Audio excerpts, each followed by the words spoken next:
Fracking is a common term used to describe the process of extracting natural gas from rock thousands of feet below the earth. Hydrofracking involves setting off explosives in the horizontal shaft of the well. The resulting fractures cannot be controlled in their directions and may lead to public and private water wells, rivers, streams, and lakes. The technique also requires millions and millions of gallons of water, sand, and chemicals, many of them toxic, being injected into the earth. Energy companies eager to drill for natural gas are using this controversial and unsafe technique. Jody and I have been married for 24 years and happily together for more than a quarter of a century. I love her and our land. Together we are developing a 12-acre organic nut, fruit, and berry you-pick farm and multi-vendor farm and flea market in Poultney. We also pound nails and use saws, building both of our neighbors' houses. This house is super insulated, using straw bales for insulation. We also put up the windmill and it's off-grid. We lived in this camper for years. We were building our house. Boy, did that outhouse sure come in handy. The two of us built our homestead out of recycled cargo containers and rough-cut lumber from our woods. We designed it ourselves and built it for around $29,000. It's also super insulated and off-grid, making its own renewable energy power. We aren't tree huggers. Our woods are part of our farm. We use it for firewood and we sustainably harvest logs, and we built all the buildings in this neighborhood from trees sawed from our woods. On our farm, we help the town of Poultney residents by allowing citizens to drop off yard waste, and we turn it into organic fertilizer for our farm. This old Willie's truck was our only vehicle for 12 years. We both are country raised. As soon as I could hold a fishing pole or a gun, I had one in my hand. New York has some of the best fishing and hunting to be found anywhere in the world. I don't want to see frack destroy that. The frack gas companies want to make a quick buck and leave all of our lands as collateral damage. NIMBY, not in my backyard. Who would ever want this in their backyard? Frack found us when the predatory gas corporation put the bullseye on our town of Poultney and wanted to dump, for starters, around 1 billion gallons of lethal, toxic, radioactive flowback from Pennsylvania fracking operations under our feet and into an abandoned gas well just a half a mile from Keuka Lake. Jeff and I organized a resistance, hosting the Super Bowl Sunday Poultney Rebellion.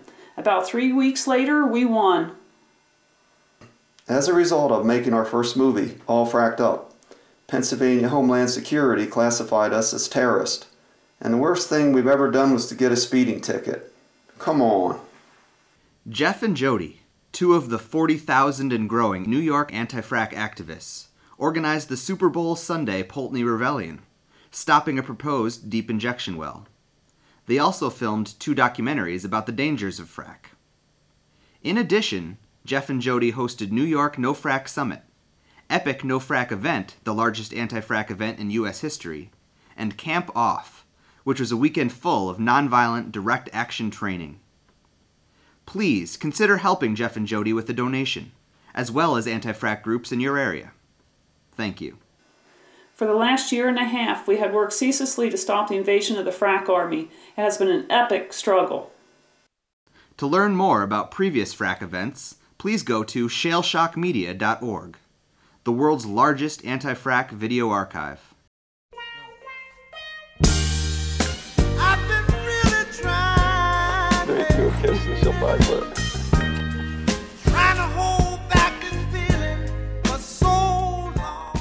Your local dry cleaner has more regulations than a hydrofracking pad. In 2005, Cheney had Congress approve what is called the Halliburton exemption, and it exempts the oil and gas industry from most provisions of all major environmental laws, all federal environmental laws, the Clean Water Act, the Clean Drinking Water Act, the Clean Air Act, and the Superfund. And so there are very few federal controls over this industry. And so most of the regulation then falls to the state.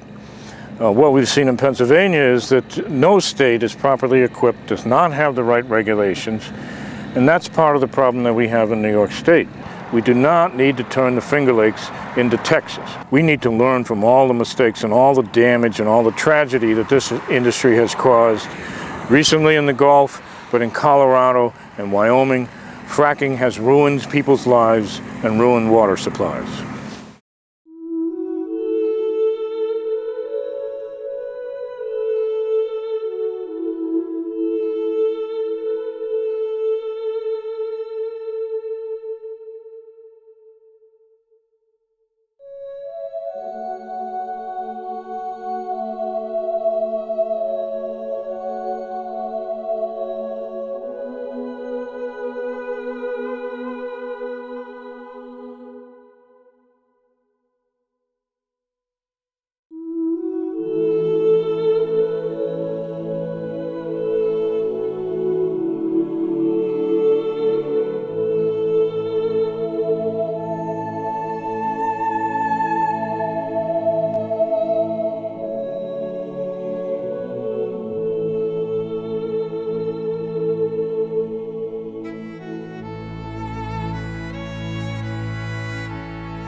The drilling in the Marcellus Shale requires hydrofracking.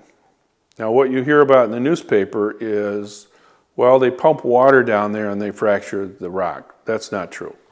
What happens is first they drill, they go down and then they go off at an angle, go into the Marcellus, then they put a pipe in there.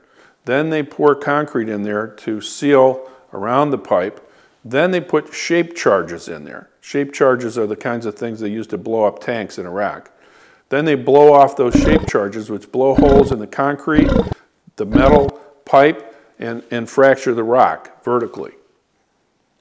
When that happens, anything can happen. This is not your usual vertical well drilling. And most people in upstate New York think of gas wells that are very small, very finite, that can be very close to buildings and have no impact. That's their grandfather's gas well.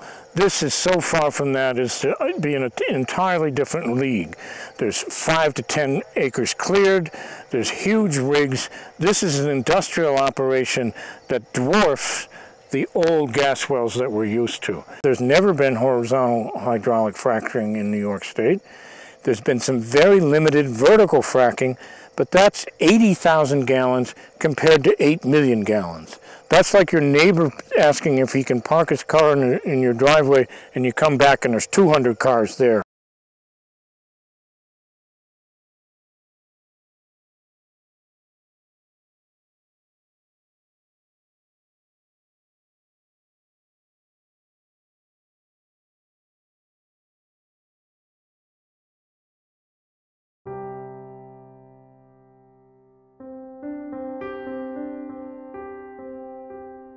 Once upon a time, in a lovely little town, neighbors helped neighbors, and people enjoyed the peaceful quiet of the great outdoors with abundant fresh air and clean water. Until multinational gas corporations decided they wanted to make a quick buck, fracking the gas from under you. Your water, air, farm, home, river, lake, and stream meant nothing to them. Everything you held sacred, everything you worked so hard to get, becomes wasted and collateral damage as they frack out the gas. They clear-cut your forest to build tens of thousands of well pads the size of multiple football fields. They clear-cut your forest to put in pipelines, compressor stations, refineries, and countless service roads.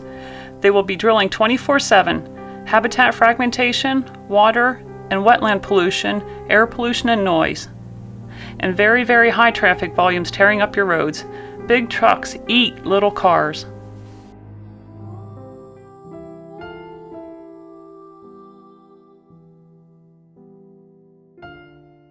At least 65 of the nearly 600 chemicals used to frack are hazardous to your health and the environment. An average town can contain up to 1,500 gas wells. Why so many wells? It's because the gas is trapped in the rock under your town, and they have to frack every bit of it to get enough gas to come out. Fracking requires an enormous amount of diesel-powered equipment, running 24/7, all puffing out air-polluting exhaust. Air pollution levels in fracked rural western states are worse than big city pollution, causing respiratory health problems. It is the result of the enormous number of diesel engines used to frack, the flaring done to wells, and the condensate tanks. Gas wells spew deadly gases for decades. Condensate tanks are used to condense some of these toxic gases, although a lot of cancer-causing gases escape into the air. Be very, very cautious around these tanks. For the older the well, the more toxic these gases become.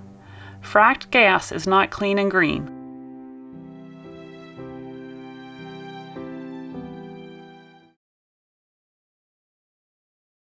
Roughly half the fracking fluid remains in the ground, not knowing where it will migrate in time.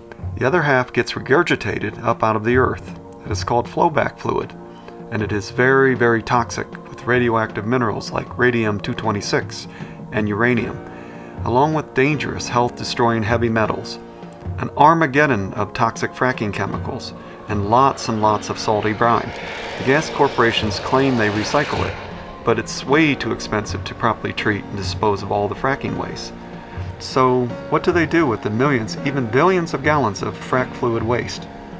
First, they stored it in a never-ending sea of metal containers and in massive pits. Problem is, the containers and pits can leak. Animals drown in the pits, and your pets, wildlife, and farm animals drink out of them. This is just storing waste, not treating waste.